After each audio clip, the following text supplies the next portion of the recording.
Welcome to my channel. आज के video में हम हॉर्टिकल्चर जो है उसका एक जो ब्रांच होता है जो कि होता है फ्रूट साइंस। ओके, तो आज बेसिकली हम फ्रूट्स के बारे में डिस्कशन करेंगे। क्लासिफिकेशन जो है फ्रूट्स को कितने भागों में बांटा गया है, उसका वर्गीकरण जो है वो किस बेसिस पे किया गया है, तो उस वर्गीकरण को आज हम इस वीडियो में डिस्कस करेंगे। ओके, और इसी तरह हॉर्टिकल्चर से रिलेटेड और अन्य एग्रीकल्चर का जो अदर सब्जेक्ट्स हैं उससे रिलेटेड वीडियो आपके लिए कंटिन्यू आते रहेंगे। तो जो मेरा प्रीवियस वीडियो है वो भी आप देख सकते हैं, प्लांट ग्रोथ रेगुलेटर्स पे है कि बनाना के क्रॉप में हम किस तरह प्लांट ग्रोथ रेगुलेटर का यूज़ कर सकते हैं, जिसका लिंक मैं अपने आई बटन में आपको दे दूँगी, आप वहाँ से चेकआउट कर सकते हैं। तो हम आज का अपना टॉपिक स्टार्ट करते हैं, क्लासिफिकेशन ऑफ फ्रूट्स। ओके, आप सभी जानते हैं कि क्लासिफिकेशन जो होता है इसमें कुछ ऐसी जो क्वालिटीज़ रहती हैं या कुछ ऐसे सम कैरेक्टरिस्टिक रहते हैं जिसके बेसिस पे डिफरेंट कैटेगरीज़ में डिफरेंट ग्रुप्स में डिवाइड किया जाता है। ठीक है, तो आज उसी हम जो क्लासिफिकेशन की कैटेगरीज़ हैं उनको देखेंगे कि किस बेसिस पे फ्रूट्स को अलग अलग उसमें रखा गया है, कैटेगरीज़ में या फिर बोल सकते हैं ग्रुप्स में। तो the classification it is a system of grouping or placing of an individual according to their nomenclature। Okay, तो यहाँ पर क्लासिफिकेशन जो है फ्रूट्स में अगर बात की जाए फ्रूट्स के बेसिस पे, तो यहाँ पर ये एक ग्रुपिंग का सिस्टम है या फिर ये इस तरह का सिस्टम है जिसमें कि इंडिविजुअल्स को उनके नॉमेनकल्चर के अकॉर्डिंग, ठीक है, अकॉर्डिंग टू देयर नॉमेनकल्चर उनको प्लेस किया जाता है, उनकी प्लेसिंग की जाती है। तो ये क्या होता है, जो पोमोलॉजिस्ट रहते हैं, ठीक है, जो स्टडी करते हैं फ्रूट्स से रिलेटेड स्टडीज़ करते हैं, रिसर्च करते हैं, उनके लिए बहुत यूज़फुल होता है क्योंकि ईजी वे में वो उनको मतलब आइडेंटिफाई हो जाते हैं क्रॉप्स की, इस ग्रुप में ये पर्टिकुलर क्रॉप आता है, तो उनको स्टडी करना और रिसर्च वर्क करना ईजी हो जाता है उनके लिए बिकॉज ऑफ दिस क्लासिफिकेशन। तो हम देखते हैं कि किस तरह से ये हेल्पफुल होते हैं पोमोलॉजिस्ट के लिए, अदर जो भी स्टूडेंट्स हैं या जिनको भी स्टडी करनी है फ्रूट्स से रिलेटेड उनके लिए।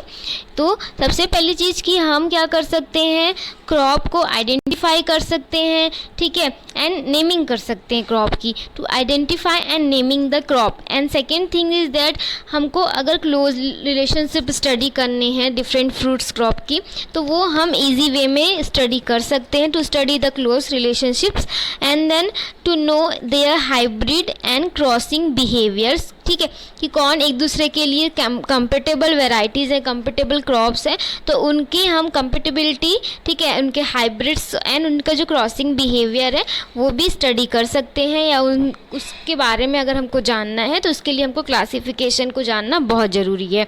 To know their compatibility and intergrafting ability. Intergrafting ability अगर हम आइडेंटिफाई कर लेते हैं, यहाँ जान जाते हैं किसी भी दो वेराइटीज़ हैं या दो क्रॉप हैं जो फ्रूट क्रॉप है, तो हम उनसे एक न्यू कैरेक्टर जो हम रिकॉम्बिनेंट कैरेक्टर चाहते हैं वो हम नया कैरेक्टर डेवलप कर सकते हैं ग्राफ्टिंग एबिलिटी के द्वारा, जो कि तभी हमको पता चलेगी जब हम क्लासिफिकेशन जानते रहें कि किसका, फ्रूट क्रॉप का। तो नेक्स्ट है to know their adaptability to soil and climate. ठीक, कि वो कौन कौन से सॉइल में, कौन कौन से क्लाइमेट्स में वो अनुकूल मतलब उत्पादन देते हैं, उनका प्रोडक्शन अच्छा आता है किस क्लाइमेट में। तो ये सब चीज़ों को जानने के लिए टोटली हमको क्लासिफिकेशन हमारे लिए बहुत इम्पॉर्टेंट रोल प्ले करता है। अगर हम क्लासिफिकेशन फ्रूट क्रॉप का जानते हैं कि ये फ्रूट इस बेसिस पे डिवाइडेशन इसका हुआ है, तो हम इजी वे में ये सारी चीज़ें आइडेंटिफाई कर सकते हैं या जान सकते हैं। ओके, आई थिंक ये समझ आ गया होगा आप लोग। हम यहाँ पर बार बार एक चीज़ पढ़ रहे हैं कि फ्रूट्स के बारे में, ठीक है, क्लासिफिकेशन ऑफ फ्रूट्स की स्टडी, ठीक है, फ्रूट्स रिलेटेड चीज़ पढ़ रहे हैं। तो अभी हमने एक वर्ड पढ़ा पोमोलॉजिस्ट। तो ये पोमोलॉजिस्ट तो वह हैं जो पोमोलॉजी से रिलेटेड स्टडी करते हैं। तो what is the pomology? Pomology जो होता है it is a branch of horticulture, ठीक है, one of the branch of horticulture in which मतलब ये जो ब्रांच है, this branch deal with the study of fruits. And ये जो वर्ड है आपका पोमोलॉजी, ये दो लैटिन वर्ड्स से मिलकर बना है। First word is the pome जो है it is also Latin word, and logy जो है या लॉगस जिसको बोलेंगे this is also Latin word. Pome it means होता है फ्रूट्स एंड लॉगस मतलब होता है कल्चर या फिर स्टडी। ठीक, तो जो आपका ये इसका मीनिंग हमारा जो निकलेगा वो होता है स्टडी ऑफ फ्रूट्स, या फ्रूट के बारे में जानना या फ्रूट्स का कल्चर करना। ठीक, तो यहाँ पर this is the branch of horticulture will deal with the various aspects of the fruit. जितने भी एस्पेक्ट्स हैं फ्रूट के, उनकी नर्सरी स्टेज से लेकर लास्ट फ्रूटिंग और उसके अलावा भी जो प्रोसेसिंग होती है उनकी, ठीक है, रख रखाव की जाती है। आफ्टर हार्वेस्टिंग जो भी कल्चरल ऑपरेशंस होते हैं ड्यूरिंग द मतलब जब क्रॉप ले रहे हैं, सोइंग से लेकर लास्ट हार्वेस्टिंग स्टेज तक जो भी इंटरकल्चरल ऑपरेशंस होते हैं उन सभी स्टेजेस की हम स्टडी करते हैं किसमें, पोमोलॉजी के अंतर्गत। तो वेरियस जो एस्पेक्ट्स हैं जैसे कि राइजिंग ऑफ सैपलिंग्स, इसके अलावा growing them properly and them providing various intercultural operation. The term pomology it is the combination of two Latin word, pome in it means fruit and logos it mean culture. I think ये मैं पहले आपको बता चुकी हूँ, तो ये clear है कि पोम है उसका मतलब फ्रूट है, लोगस मतलब कल्चर होता है। तो एग्ज़ाम में कभी आएगा तो आप जान सकते हैं कि पोमोलॉजी पूछेगा तो आप बता सकते हैं this is the study of fruit. तो सबसे पहले क्या हुआ था, पोमा वर्ड आया था। पोमा जो है एक ग्रीक वर्ड था, ग्रीक में पोमा का मतलब होता था फ्रूट्स।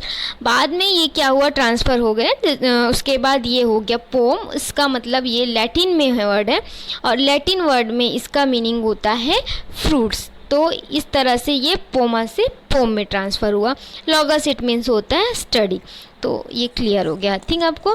देन बेसिक पोमोलॉजी का मतलब ये होता है स्टडी ऑफ फ्रूट।